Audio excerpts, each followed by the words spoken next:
Welcome to Biology Minds. Today we're going to talk about the story of the human body, the last three chapters. So 11 is about disuse, 12 is about the dangers of comfort, and then 13 kind of wraps it up talking about survival of the fitter instead of survival of the fittest. So in chapter 11, it talks about bones, and bones are initially constructed based on genetics, and they rely on having the appropriate nutrients and specific hormones to build them properly. Once they're formed, they do continue to form in different ways and to rebuild, and the stress that is put on them actually reshapes them so that they are stronger in certain areas depending on what you are doing with those bones.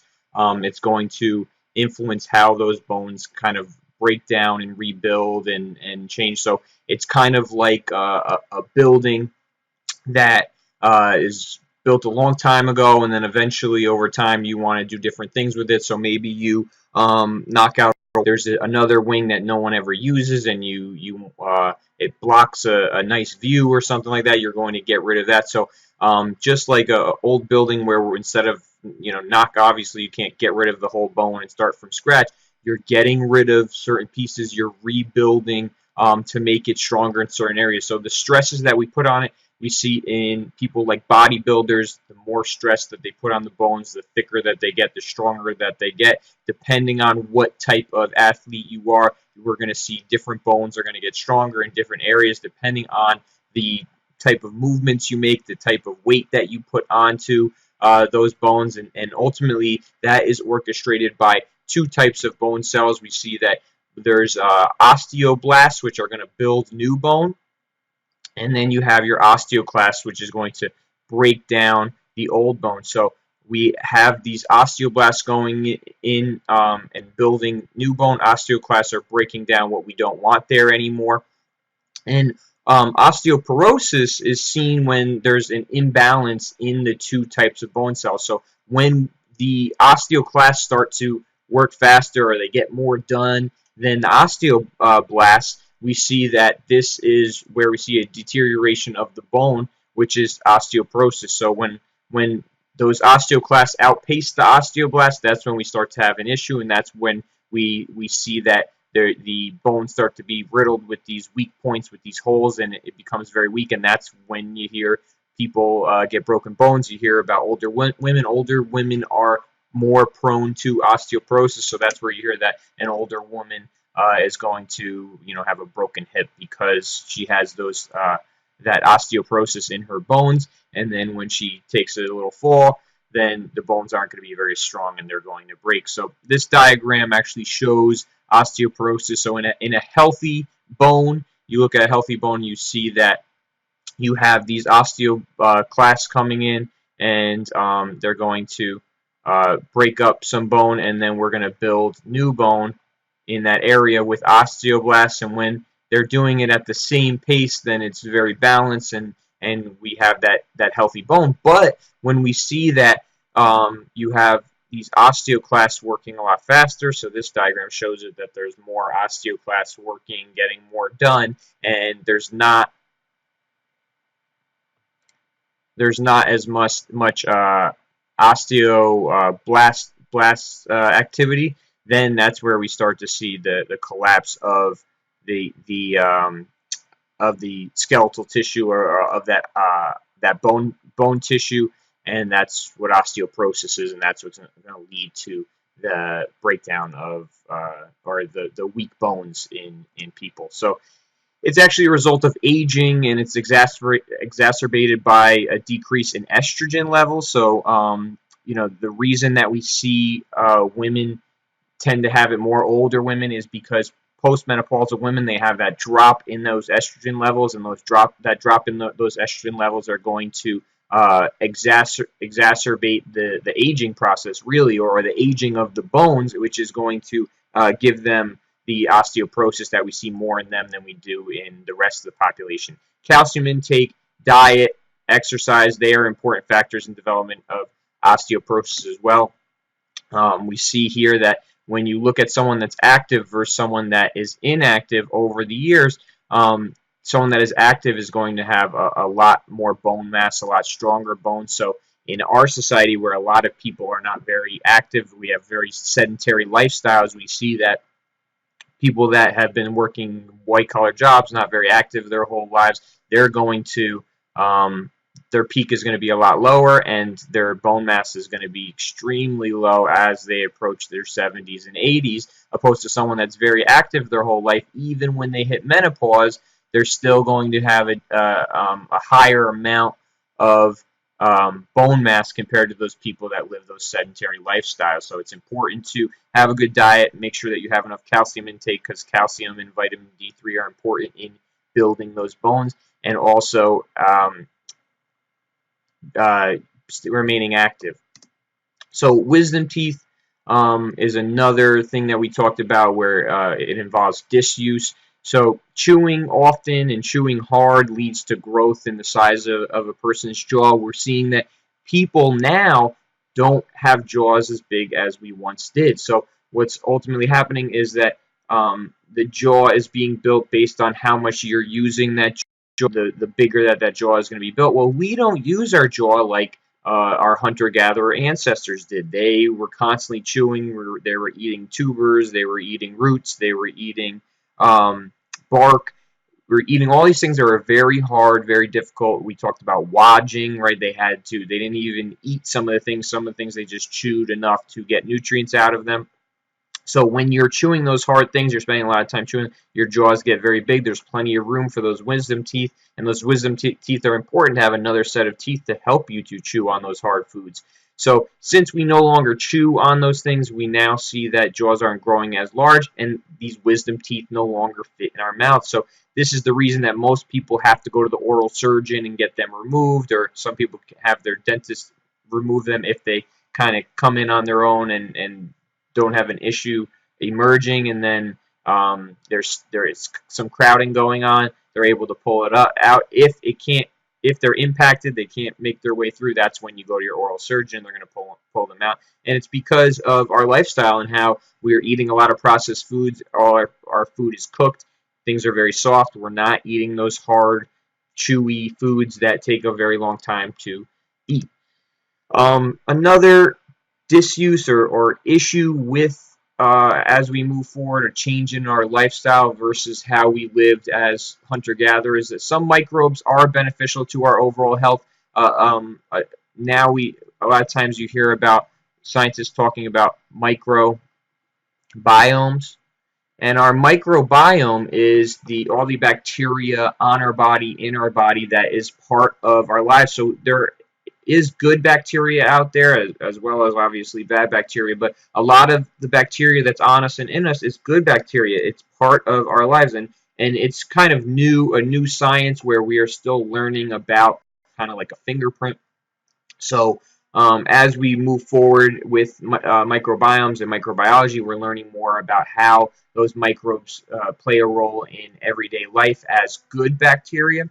So with our constant obsession with hygiene and cleanliness and sterilizing everything, it exposes us to less germs, which decreases the amount of good microbiomes that we come into contact. And it also doesn't allow our immune system to learn how to fight off the bad microbes that exist. So with our as we change, becoming more hygienic has helped us to live longer, and there's been less deaths and less mortality. But ultimately, now we've come to a point where we're almost too clean, where we want everything to be sterile at all times, and that has led to this issue with our good microbiomes, our good bacteria, as well as our inability or our decrease in allowing our immune system to learn how to fight off the bad microbes. So in the chapter 12, it starts to talk about the different dangers of comfort and being comfortable. We all like to be comfortable, and we've really evolved culturally to become more and more comfortable. But humans are obsessed now with being comfortable, and companies and organizations use this to make money ultimately. So they're going to come out with more and more things to be more comfortable. But we rarely take the time to sit back and think about if being comfortable is healthy. Did we evolve to live this comfortable lifestyle or use these comfortable products. So the shoes we wear are a big example. They become more and more comfortable as time goes on, but this doesn't mean that we're supposed to wear them. That doesn't mean that these shoes are meant for us or that they're going to be good for our overall health over the our lifespan. So Lieberman actually, the author actually conducted a study about barefoot running versus running in shoes, and they actually concluded that the use of shoes makes people run incorrectly. It makes people more prone to being heel strikers, so striking on their heels, hitting their heel on the ground first, which seems kind of not a big deal because of the fact that we often are heel strikers when we're just walking. But without shoes, it is natural to be a forefoot striker or to strike on the front of our foot, the ball of our foot when we're running. So the shoes make us be these heel strikers, which can cause repetitive stress injuries in our foot, shins, knees, and our lower back of shoe-wearing heel strikers. So although shoes aren't necessarily, it's not like it's impossible to be a forefoot striker when we are using shoes. We just kind of are not in tune with the idea that we should be forefoot strikers or strike with the ball of our foot, and we end up striking with our heel because it doesn't really hurt. But over time, as we're striking with our heel, which we do as when we walk barefoot, it's not something that we're supposed to do with that hard impact of running. So this diagram actually shows you that your heel strike versus your forefoot strike. We're not really going to we're not really going to barefoot heel strike when we're running. We're really going to see that we're going to fore strike, which is much better. But then we don't really realize it, and we end up doing this heel striking when we're running with shoes on, and that leads to these stressors and these injuries that come with it. So people are living more sedentary lifestyles, which has adverse effects on our health. One of them, along with where we see there's comfort in the shoes, now we become comfortable in the chairs that we sit in. So these comfortable chairs, they actually lead to muscles getting smaller, muscles getting weaker. We call it muscle atrophy. And from bad posture, which results in people hunching over and typing and kind of just getting comfortable instead of sitting upright with nice posture, it ends up to this lower back pain. We see collapsed discs and bulging and herniated discs are the result of evolving to stand upright without having the necessary anatomy to support it. So just because we can stand upright doesn't mean that we're evolved perfectly to do so. All of our weight goes on these intervertebral discs, which are what gets herniated. We call them intervertebral discs, and these discs in between the vertebrae, they are taking a lot over time. And as we live longer, more and more people are going to have back problems because we haven't evolved to be these these perfect anatomical structures that can hold us upright. Most organisms or animals that we study, they are walking on four limbs, so they don't have the whole weight of their upper body on these intervertebral discs. There's just a disc, and it's kind of the weight is kind of spread out. Well, with humans, we're standing upright, all of our weight is on those discs, and over time those discs start to have issues like collapsed herniated discs. We see in this diagram showing the relationship between physical activity and back injuries. So it's important to strengthen our backs. If we do too much, it's going to lead to fatigue damage. But if we don't do enough, then there's going to be atrophy. So you want to use a moderate amount of strengthening exercise and strengthening that core in order to be able to sit upright. Over time, we get used to hunching, and then eventually as you get older, you're not able to really stand up because you don't have the muscles necessary to do that, and then that's when we start to hunch over as older people. So somewhat part of aging, also part of the way that we live our lives, how we're not forcing ourselves to strengthen that core. We're not forcing ourselves to sit upright. We're enjoying our comfortable chairs that where we can lean back, and we're going to hunch a little bit, and we're going to be nice and comfortable. But that doesn't mean that we're supposed to sit like that. As hunter-gatherers, we didn't sit in these nice chairs that made us hunch and get all comfortable. So chapter 13 then goes on to different approaches to a better future. One of the approaches he talks about is let natural selection sort out the problem. Well, not something that we can necessarily do. We constantly are going against natural selection. As soon as there's something that goes wrong with us, we find a technological solution to one of those problems. So once we find that, well, now we're not weeding out those genes because we're allowing you to live long enough to reproduce. Those genes are going to stay there, and we're going to continue to have that problem. We're going to continue to use that technological solution. So it's not as easy as just, hey, let natural selection work. Ultimately, natural selection is still at work, even with the advances in cultural evolution. Natural selection still is at work. We do see little influences that because of some genes are going to be more helpful than other genes, help you reproduce, help you live longer, and increase your fertility or the amount of offspring that you have. Another approach is to invest more in biomedical research and treatment, he talks about, but they're often helpful. They can decrease suffering of individuals with a specific disease, but many solutions do not cure the disease, and some of them have awful side effects. So nothing is as beneficial as exercise and a healthy diet. The issue with that is that many people don't follow it. Some people don't know as much as they should about it. So education and empowering people is important. That's approach number 3. So education can go a long way in getting people to live healthier lifestyles. Education is not enough, though, he does discuss, because some people will still go against the information that they have learned. So reinforcement, encouragement, motivation are all necessary as well. And then, you're still going to have people that don't follow it. So as much as we might know the main solution to a problem, people might not want to follow it. They want the easy answer.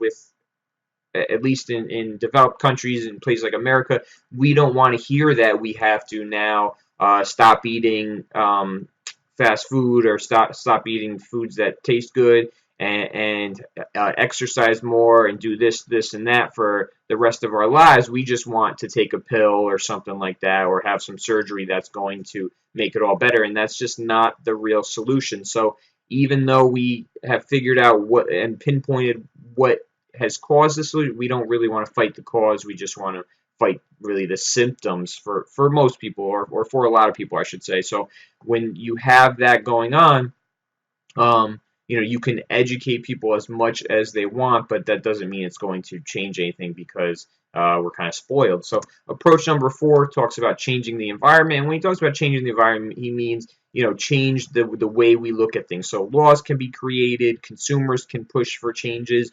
A great example is that people at every level, of politicians, regular people, everyone can kind of push for changes, such as, having food companies or the FDA make sure that there's more labels on our foods telling us about certain things. One example is, something with high fructose corn syrup. It could be labeled to say could lead to type 2 diabetes or heart disease or obesity. That could be something that could help remind us constantly and further educate the public about, which foods are good and which foods are not so good. And ultimately, while biological evolution started the process of moving away from other species, cultural evolution has brought us to where we are today. So if cultural evolution can cause the issues that it has, because since we moved away from talking about biological evolution and we started talking more about cultural evolution, we've seen the drastic changes that have occurred, the move away from really being healthy and all those mismatched diseases. So if it can create all those mismatched diseases over all the thousands of years, well, then ultimately we would imagine that it could also solve the problem. So if all this technology has hurt us, we can also make technology and a culture that can help us as well.